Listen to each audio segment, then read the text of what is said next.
কি হওয়ার আগামী কি পরিকল্পনা? আমার তো ডাক্তার হওয়ার ইচ্ছা রয়েছে। ডাক্তার কেন, ইঞ্জিনিয়ার নয় কেন? ডাক্তার মানে মানুষের সেবাটা করতে পারবো বলে, মানুষের সঙ্গে সরাসরি সেবা করতে পারবো। নিট তো হয়ে গেল। হ্যাঁ, নিট হয়ে গেল। কিরকম পরীক্ষা হলো? ভালোই হয়েছে, ঠিকঠাকই হয়েছে। আচ্ছা, সব থেকে প্রিয় বিষয় কি তোমার? আমার ভালো লাগে ফিজিক্স, কেমিস্ট্রি, বায়োলজি তিনটিই ভালো লাগে। কোনো প্রিয় ওরকম প্রিয় বিষয় তোমার?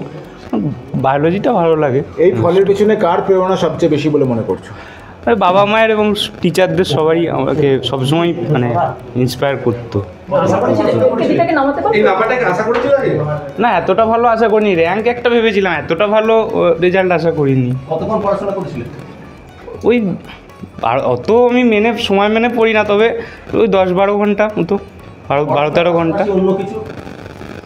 11-12 তো পড়াশোনার চাপটা অত্যন্ত বেশি থাকে, অতটা মানে এক্সট্রা কারিকুলার টাইম পাওয়া যায় না।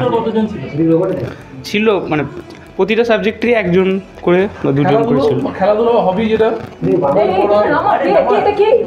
খেলাধুলা হবি, বই পড়া। মানে সব থেকে প্রিয় খেলা কি বা খেলা দেখো কিনা? খেলা ক্রিকেট দেখতে পছন্দ করি। ক্রিকেট খেলো? হ্যাঁ, খেলতাম। এখন তো পড়ার চাপটা রয়েছে বেশি, অতটা খেলা। র্যাঙ্ক হয়েছিল তোমার? মাধ্যমিকে 5th হয়েছিলাম। সিএমএসি স্কুল থেকেই পড়তে? হ্যাঁ।